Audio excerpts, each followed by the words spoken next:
Welcome back, everybody, to Event Tech Live USA Canada 21 and to the main stage and to our next session. Do exhibitions truly have a hybrid future? I'm delighted to say that we're joined at the moment by EVP of Business Development at Tarsus Group, Rachel Wimberly. Rachel, welcome to Event Tech Live. Thank you so much for having me. An absolute pleasure. I know that you've got a panel ready to talk to us at the moment. One of those guests may be parachuting in just a little bit after the start time, but I'm going to hand over to you, Rachel, Literally. to kick things off. And we'll see you a little bit later on with some questions. Great. Thank you so much.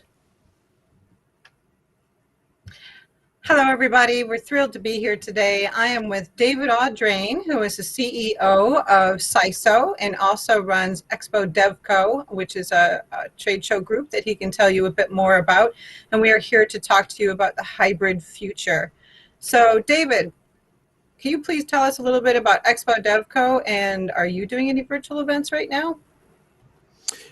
Hi, Rachel. Virtual events, no. ExpoDevco, Stephanie and I. Oh, are they talking to us? Sorry. All lovely technical challenges. ExpoDevco, we produce about a dozen events a year, a mixture of trade shows and conferences, some of which we own, some of which we're partners in, some of which we are hired help and management company for. That includes the CISO events that you mentioned, the Society of Independent Show Organizers. It also includes some traditional trade shows, such as some manufacturing shows, one of which we are partners with you at Tarsus down in Mexico. Mm-hmm. And then a couple of managed events, such as the World Pet Association's Super Zoo and Atlanta Pet Expo events that we do for them too. We have not pursued a hybrid or digital plan with those events. For CISO, we have done a number of online activities. We've expanded our activities into regular webinars, our special interest group roundtable discussions, and other of those types of events. But we also made the conscious decision in April when we relaunched or were able to hold our CISO CEO Summit, as you know from attending it, that we did that 100% in person and without a hybrid component. We continued doing our separate online roundtables and webinars before and after, and we're still continuing those on a monthly basis. But also our CISO Summer Conference in August in Louisville will be 100% in person and no hybrid as well. Well, and I know that in your view of overseeing CISO, and then having your own company, as well, you've got like this massive, view over the industry overall. So I'm excited to talk to you more about just what you're seeing out there in regards to hybrid moving forward into the future. For Tarsus Group, we have about 180 trade shows globally. For the most part in the past year, a lot of those did go virtual. Some of them, it depended on the show and the industry. Some of them did not. Some of them just moved, to the next, year, so to speak. And then moving forward, it's really a case-by-case basis, depending on the audience, on what we're going to do, on whether it's going to be a hybrid component or not. So I think that that's just an important point, because when you look at your CISO membership, and everybody across the board, has different types of meetings and such. And some of them, like CISO CEO Summit, that makes sense that it had to be in person. It was a very high-end event. People wanted to have discussions in person. That's not something that you would get the same value with in a hybrid. But you have a big, massive event, that somebody might have maybe lots of national attendance right now. They can't come. So would hybrid make sense for them, David, do you think? I think you're exactly right. It does depend very much on the topic and the format of the event and the type of attendees. I mean, we have all heard, we've heard from Patty over at Web Summit how successful they have been with holding online events that have garnered large numbers of first-time participants that would not have gone to their live events, their in-person events. And there's a lot of our colleagues we've talked to who have had somewhat similar experiences. We've also, I mean, you know, the event Tarsus and ExpoDevco co-own in Mexico is an equipment event. It's a manufacturing event for garments. And a huge part of that show, and the reason it exists in Mexico, is because we bring equipment to the local market that they don't otherwise see necessarily. And it is an effective way for a European or Asian manufacturer to bring some equipment to the Mexico market and be able to actually show it live. Well, you know, there's no reason to try to turn that event digital, because that event is specific to the fact that it delivers an in-person experience in the Mexico market. Same with our New England Food Show. We own in partnership with the association, the New England Food Show in Boston. You know, it's a whole reason for being is the fact that we are a regional event for the New England restaurant owner market. There's, you know, lots of other bigger events like the National Restaurant Association event in Chicago. If you know, if money and time were no object, people would just go to that. It's far bigger than we are. But because money and time is an object, we are able to get an audience for those manufacturers that exhibit with us that they wouldn't get if they just were in Chicago. And so, again, trying to turn that digital in any format makes no sense. The National Restaurant Association, or Winsight, has done, you know, a lot of digital activities for the restaurant industry, and the barrier of entry to that is zero. Anybody can participate from anywhere. The barrier of entry to their Chicago in-person event is time and money. We counter that by delivering a local experience for them. So it very much depends on the type of event and what you're trying to deliver and who to. Right. I mean, exactly. I mean, we just, you know, honestly, I just wrapped up a hybrid event today, you know, which David actually was a part of. And, you know, you absolutely, you know, for this event saw the value of making it hybrid. We had an event where it was called the Event Industry Backyard Ultra. Douglas Emsley, who is the CEO of Tarsus, ran 1 5K an hour for 24 hours, and he finished all of those. And he did it on behalf of, yes, he did it on behalf of the industry, because he wanted to support, you know, a couple charities, you know, that are helping people out. It's been so challenged in this past year.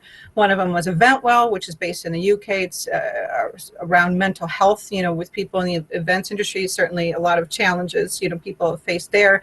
And then also there was another charity called the Meetings Industry Fund that directly helps people who have been impacted, you know, and just need help, you know, from all levels of the industry. You could be working, you know, as a bell person in a hotel, or be an event manager or a supplier who's lost their job. There's so many stories that we've heard in the past year. So we had this huge event.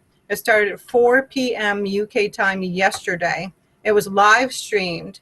It was there was a group of people, including Doug, in Guildford in London. All the runners met there, and we had an on-site ops team physically running that portion of the event.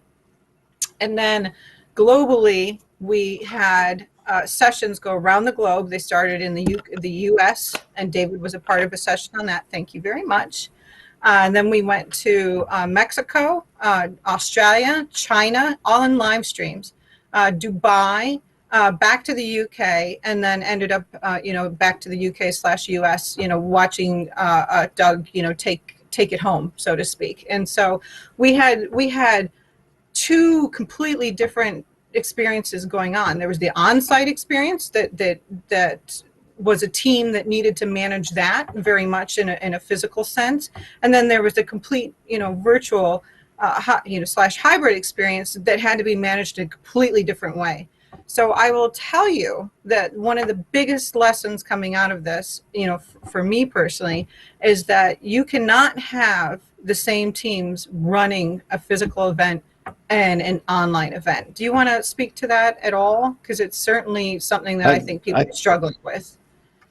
Yeah, I definitely think you're right. And one of the reasons that we chose not to try to take the CISO CEO Summit into a hybrid experience was because we obviously have a great content. I mean, there was two main reasons. The primary reason was that the vast majority of the value of the CISO Summit is the in-person networking. That is the primary value to it. We have some terrific content, but that content, first of all, it's shared on a very exclusive and private basis. It's not content that we just routinely open up and stream anywhere anyway. But the main value is that in-person experience. But the second reason on it, honestly, is that I've got a limited team, and we are fully occupied running that event live. So to have tried to do a hybrid experience exactly as you experienced the last 24 hours would have required a second team, basically, to do it. And I think that we're hearing from many of our colleagues that the similar experiences, that they basically, you're running two events. And if you're trying to do them at the same time, you can't run two events with the same team. Exactly. And then there goes to, and I'm sure a lot of people listening in, could speak to this with the challenge with perhaps their own groups, the skill set around that, because, digital is not something that our industry has skill sets in for the most part, and certainly I know I'm on an event tech live platform. I know there's a lot of event tech people here. So you all are a special audience. I get it. But for the most part, that is just not part of a natural part of an in-person show team. So what about sourcing this talent? I mean, we heard about it at CISO. I mean, it's a struggle, to staff up, period, right now, and then to have to staff up all these people with completely different skill sets than we've ever dealt with. I mean, I think we as an industry are definitely progressing and transitioning into several different areas. I mean, Informa has been very vocal about the fact that this last year plus has made them focus very much on the digital and data side of their business, and to expand all of their events in some form or another into a more active digital and data focused business unit. And and that makes complete sense, and I think a lot of us would love to do more of that. And that's where it's expanding. Going digital doesn't necessarily mean you have to produce a hybrid event. It doesn't mean you have to produce an online event. It's the focus can be simply, how are you expanding the audience for your content? That can be, canning and creating libraries of content that people can access digitally. It can be, taking certain aspects of your content from a live event and repackaging it into a condensed or an expanded or a drip-fed delivery mechanism over a certain period of time as a follow-up to it. Most importantly, it can be the better collection and the better usage of data as we go through all of this process as we go on. So I think a lot of people are coming to the conclusion, in a roundabout way to answer your question, that they need to look at different skill sets for how they're going to expand their businesses going forward with a digital and data component to it. That means that you've got to have marketers that have better experience and knowledge and capabilities on a digital side of things. It means you've probably got to have far different data scientists of some sort, or data czars, as I used to call them, who are in charge of making sure that you have the best handle on your data and that you are doing the best you can to keep it clean, accessible, and used, and getting better access to your teams for all of that. But yeah, we're certainly, I was talking to another one of our senior colleagues earlier this morning at an event, and said, digital marketers can probably name their own price right now, because if they are a hot commodity that we are definitely having a hard time finding, because they don't become experienced overnight. That's right. I mean, I've followed LinkedIn quite a bit, as you know. I'm very active, in the industry. Being a journalist for a long time as I was, I've been very active on LinkedIn, and I certainly see a lot of job openings, as do you, sharing them through the CISO platform. And one of the biggest ones I see is marketing, particularly on the digital side. So you digital marketers out there, just pay attention, because literally, if you went to any big for-profit site right now, you would probably find a job sitting there waiting for you. Well, and historically, I've been doing this for 30 years next year, and over that period, the marketing side has always been the toughest side to find, fill, and develop. Sales, revenue, operations, even the show management side. We can develop, and we've grown people into those roles, and and we can take most people and teach them what we want them to know about how to sell our products, how to manage our events, and that sort of thing. The marketing side is not as easy to build that skill set. And certainly, in many cases, we want marketing people that actually understand the segment we're serving. If we're serving, X industry, we want them to actually understand that industry. We want them to understand who the main players are. We want them to be able to talk the talk as they go into it. So do you go for people, when I ran fashion industry shows like Magic, or when I ran, construction industry shows like Surfaces, it was certainly beneficial if you had marketing people that knew that particular segment and understood who the players are, what the issues are, how to communicate and talk the talk with them as it goes forward. But then it's highly unlikely you're going to find somebody that knows the industry and also happens to know how to market events. So that means you've got to teach them the event side. Or you bring people that actually are event marketers, and then you have to go through the process of them learning the market itself, the sector that they're serving. And so which is the hardest, which delivers more quickly, is the biggest challenge we have. And that's been the case long before digital became, and now we throw digital into the mix, and now not only do they need to know the sector, they also need to know how to market events, and now they have to know how to market events digitally, or digital events on top of all of that. Yeah, exactly. I like to say that my daughter's favorite character is a unicorn. So then that's exactly who you're looking for a lot of these times. I know they exist out there, but it's certainly a challenge. So for hybrid overall, and you touched on this before, because I've been part of the collision event twice now for Web Summit, which was fantastic. So know a lot about that, and I've also talked to a lot of people who've done events in the past year. I mean, including people like John Toner at United Fresh. They had a very successful, completely online event. But one of the things that's come up, and John said it and Patty said it, is that hybrid did allow them to reach people that they were never would have reached before. And it was on two folds. I mean, John Toner said that he had 70 new exhibitors on his virtual event that they had never even heard from before. But because a lot of them were international, were able to be a part of the show when they couldn't have. And then with collision, they just had, the numbers of people that they could have online, far exceeded, who they would have, in person. So the value of hybrid, can we talk about that a little bit? Hi, Steph. How are you? Oh, sorry. Technical No worries. issues.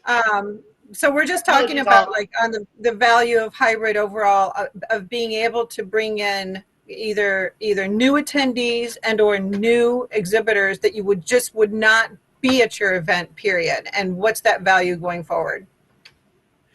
And I think you're exactly right. I mean, that's where a lot of people have had some success, is that they are, whether it's a Web Summit or United Freshers event or whichever, being able to actually remove that barrier to entry that we have currently in place, just because of the physicality of people have to get on a plane and go to a show and to participate in the old model. That's where this new model creates opportunity, and it's almost like a try before you buy kind of experience. I think a lot of us are hoping that we're going to build that awareness up. So yes, they may have heard of Web Summit before, but they didn't want to go to Lisbon, or they just couldn't go to Lisbon. Now they get to actually experience it. Maybe they don't get to experience the whole thing, like they don't get to go to the pub crawl or whatever it may be that is attached to it. But they get to experience enough that hopefully they feel that it's worth making the extra effort to participate next year. And I think that's the sort of unicorn or the golden goose that a lot of us are looking to get out of it. It broadens our customer base, and most importantly, brings in a lot of new faces. Great. Steph, do you have things for us? Well, I just think that it is a great opportunity to grow your audience, and especially newbies. You can create community, and you can also sponsor it. So you can do a series of roundtables, have them sponsored, or bring in speakers for an hour a month leading up to the show. Give people work assignments or put them into breakout rooms to do assignments and kind of get to know each other a little bit while working through a solution, and then have the sponsor something on site. So you're using it to really drive the engagement to your live event and create community at the same time. And it's also, like David said, to his point, you can try something out before you buy. So if it's a newer segment and you're not sure that getting on a plane and going somewhere for 3 days is really what you need to be doing right now, and it's still a great way to bring in a new segment. So I 100% agree with that. But of course, there's always technical challenges. I know that I attended for about 5 years, PCMA's online event that was hybrid. I mean, PCMA I think really was a trailblazer. When nobody was talking about hybrid, Deborah Sexton, made that decision to allow that to occur. And there was different reasons I couldn't go. It's in January, and it was right around CES and several other things. So I took part in it several times with about between 3,000 and 5,000 people they'd usually have. And they did a very detailed study of how many of those people actually converted to live. And quite a few of those people that had been introduced to PCMA through the virtual program had ended up going to PCMA live. So I really appreciated the fact that they took that time, to figure out, exactly how that was, playing out for them. Absolutely. Absolutely. But it brings back the question, what does your audience want, right? Do they want it? Are they interested in hybrid? Are they the kind of people that really want to, have their boots on the ground physically? Or are you going to get the engagement? Or are you only going to get partial engagement? What do you think? We talked a little bit. We talked a little bit about that at the beginning of the program. It depends very much on the sector and the type of event you're running.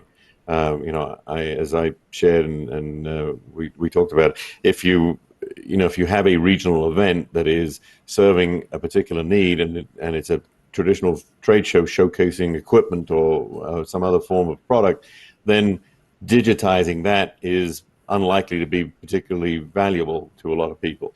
If you have a lot of content, high-level content that can be shared to a much wider audience that in the past couldn't or wouldn't come to a physical event, then you have a lot more opportunity to create value that doesn't already exist for that event, or expand value in that. We've actually had some exhibitors for some of our shows, traditional exhibitors showcasing product, traditional format, that have said to us as we've gone through this last year and had to postpone and cancel events, we've actually had some that have said, we got forced into an online event because they had to cancel the physical event, and it was of no value to us. So, if we're going to sign up for your show, you need to, swear to us that it's going to be an in-person event, or it's not going to happen. You're not going to force us into an online event.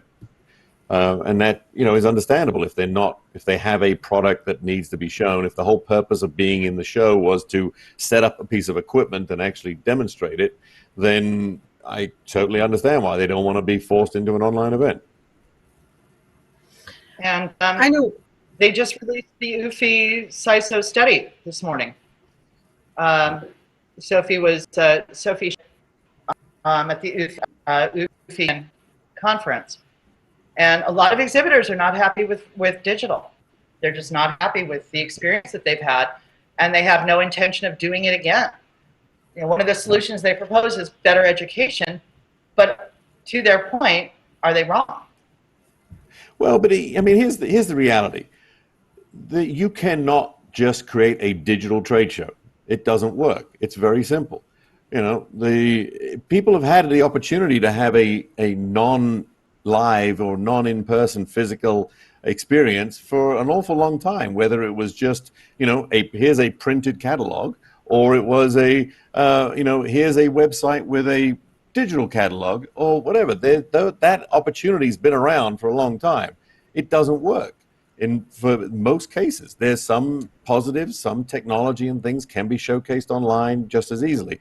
But the majority of what is shown at traditional trade shows is all about the physical touch it. I mean, I've run fashion shows, industry shows. I've run fabric industry shows. I've run manufacturing industry shows, as I still do, equipment shows. The whole purpose is to actually, nobody is going to make a suit out of a piece of cloth they haven't touched. It's really simple. Nobody's going to make a shirt out of a piece of cloth they've not felt and seen the quality of. And I have a show with Tarsus down there. We have exhibitors that sell, $200,000-$300,000 cutting and spreading machines. Very few people are going to buy one of those for the first time without seeing the damn thing in person. Mm-hmm. So, those experiences cannot be just replaced digitally. On the flip side, a lot of content, if you're simply sitting in a room listening to somebody speak, that can just as easily be put online, for sure. However, if you're not just sitting in a room listening, you're actually participating in discussions and you're networking with people, then there's some pros and cons to both. I think we talked about that before in our pre-call, because we said that, why are we calling it hybrid anyway? Excuse me. Yep. Why aren't we just calling it digital? I think that, there's virtual event, there's hybrid event, and then there's just digital. David, honestly, what you did with CISO in the past year, and I've been a member of CISO for a very long time, is you ran a digital platform. You had webinars, you had roundtables, you had, it's so many different things. Much more than you probably ever anticipated having, during all this to support your members, but at the end of it all, you had digital and you created an even stronger community than you had before. And that was done online, so that when we did get in person, it was like, yep. I don't know, it was like Christmas, New Year's, and every single other holiday all wrapped up in one. I completely agree, and I think what a lot of us we've been forced, this last year and a half has forced us to revisit and look at a lot of things. And would we as CISO have created all of these online experiences and opportunities without the COVID pressure? Almost certainly not. Were we moving towards doing some of this? Yes, we were. But what we didn't do is we didn't change fundamentally the actual live in-person events that we still do. The CEO Summit is exactly the same format, in person, 100%, because it works. It didn't, it wasn't broken. It works and was very popular. Our summer conference, again, it's all about being hosted in a particular city, experiencing that city, different one every year. It's about the networking that the attendees don't get to do. The audiences we have are unique to the CISO events. So we didn't change those events. August event will be exactly the same format. It'll be in person 100%. We added value by adding online content, webinars that were not for the sake of having a webinar, but actually for the sake of distributing and dissecting information and creating value by adding value and creating an event that was new and different and additive and not, just separating things as it went through. Same with the roundtable discussions. We had, some live roundtable discussions, which we still have for things like our small business roundtable and our women's leadership forum and the like.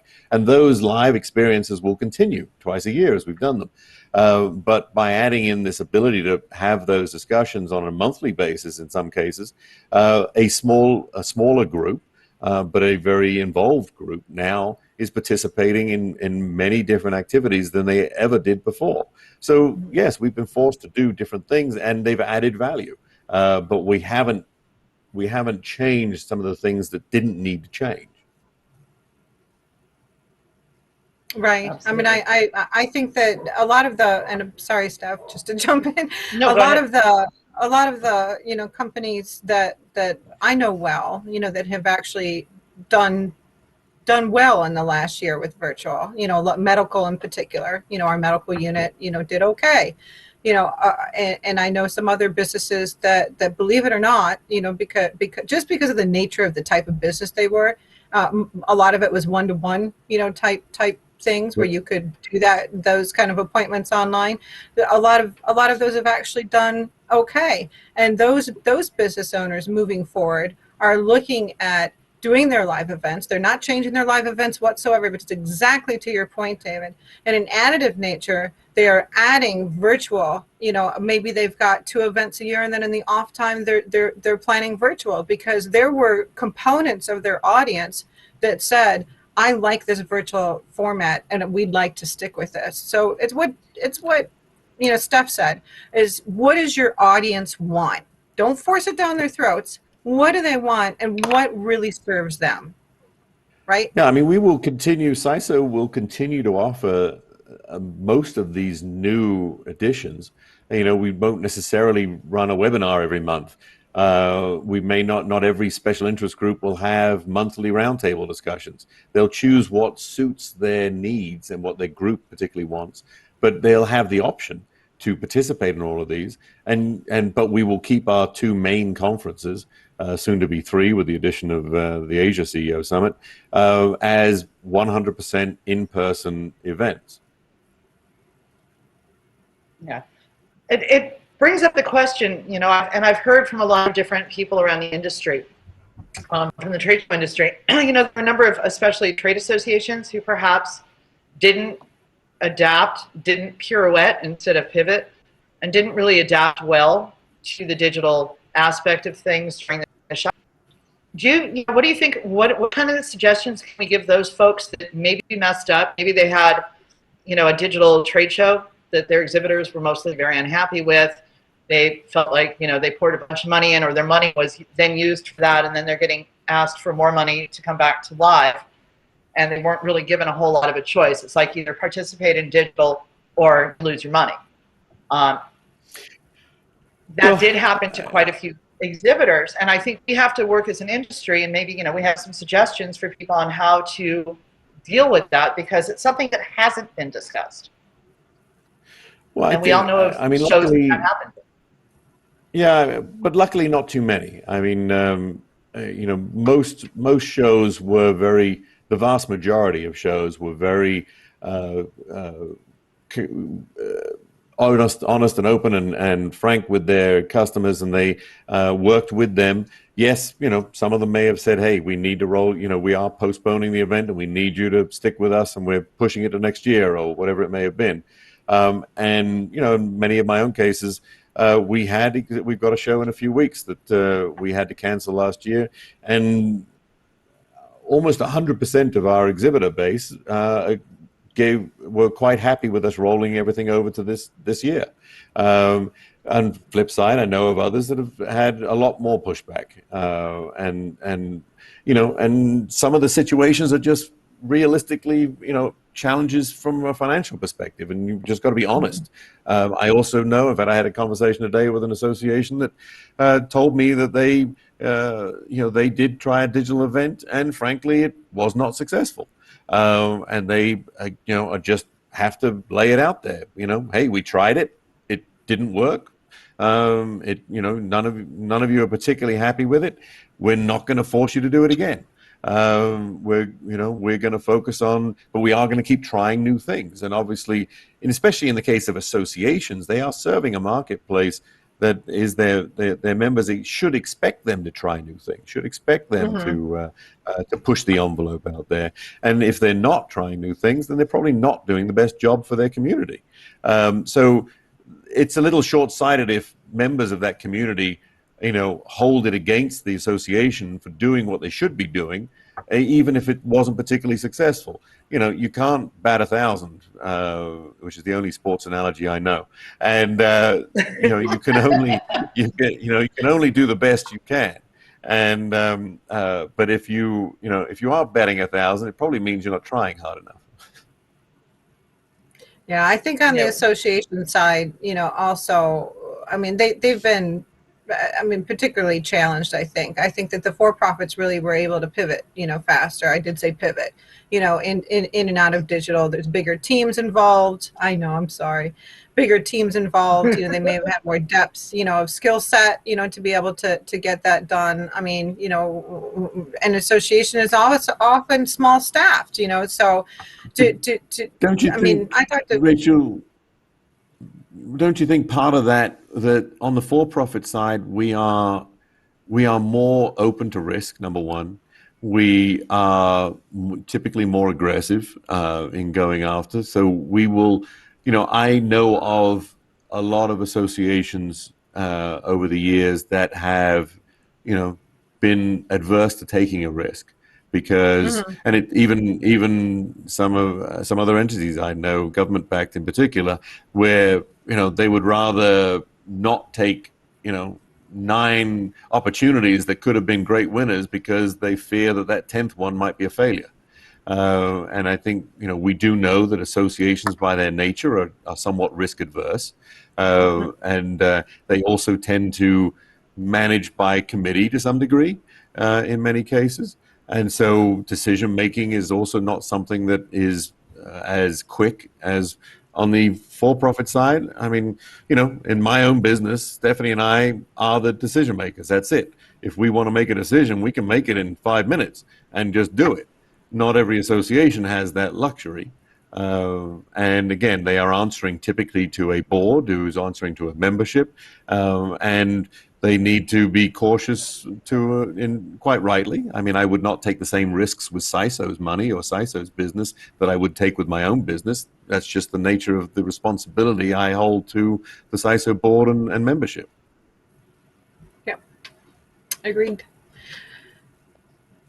You have more questions for us, Agreed. Steph? You do.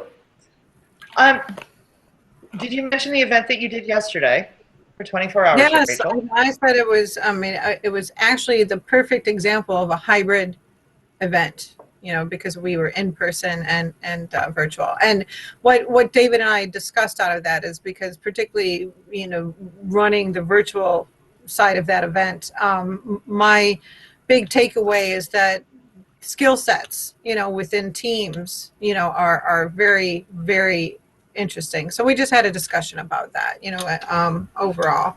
What we didn't really talk about, you know, because it goes back to association and I think for-profits, is how digital can build community even more. You know, I mean, and I know community building is just so big, and I think that's what's come out of this is we've said forever as an industry, oh, let's, you know, we don't want to be 3 days on a show floor. We want to be 365, and not really known what that's meant, right? Nobody's, you know, I mean, very few companies really nailed that one, you know. So, you know, here we are, we're at that doorstep again, you know, and it's going to be interesting to see what happens, you know, moving forward.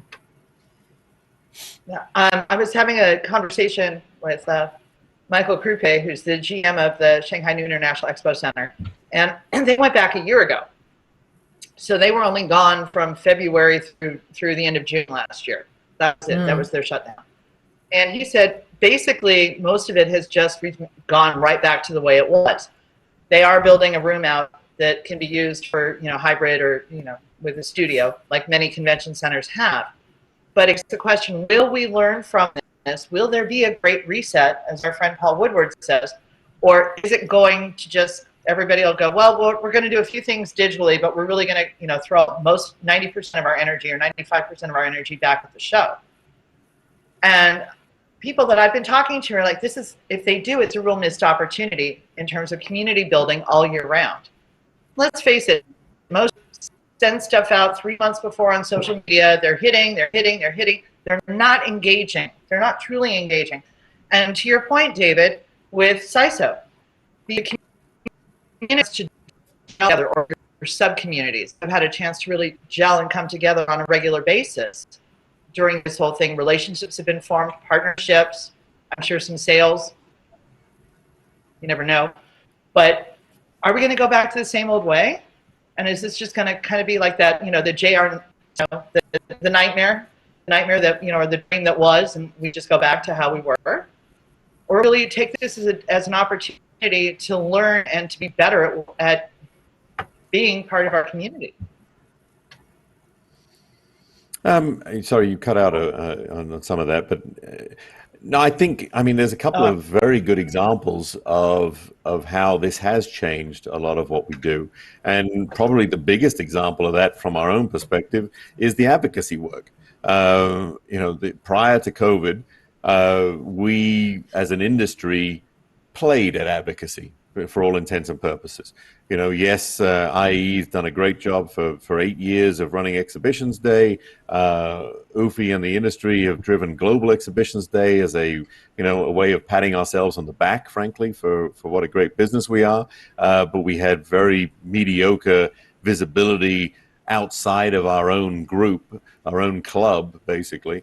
And when COVID hit, here in the US in particular, and I know it was fairly similar in many other aspects, many other countries, we realized very quickly that a lot of industries had way more access and way greater visibility with the politicians that mattered than we did. In fact, it wasn't hard because we had very little visibility.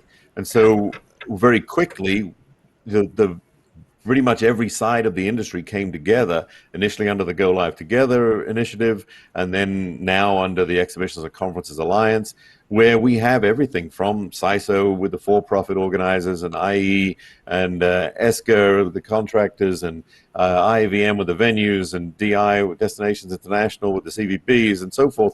We even have labor, organized labor, as part of this cooperative, this alliance, really bringing together the messaging, the tools, the communication to represent the industry in the United States, represent specifically the exhibitions and conferences industry, the business event side of things, so that we are obviously dealing with current issues, but having a real representation going forward that prepares us far better for the future.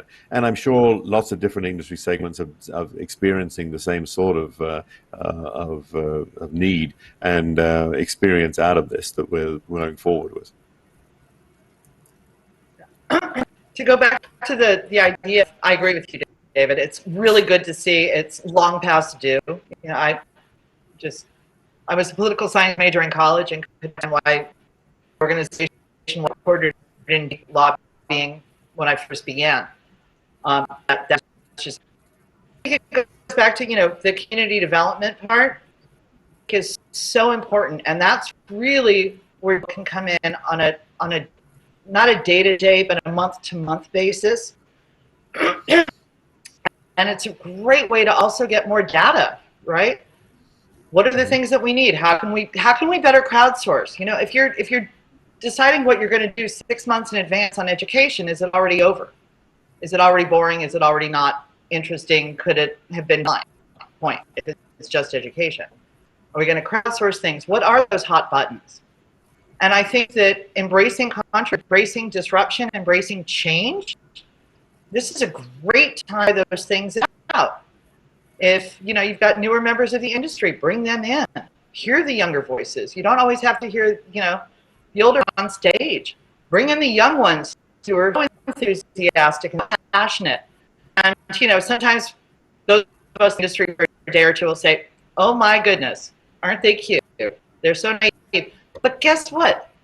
They're the ones that may have those really brilliant ideas. And sure, maybe it didn't work 20 years. Doesn't mean it can't work out. Or today. And so we need to start about change that within our industries and how can we bring those younger people to different industries that and work in, and even into the trade show business.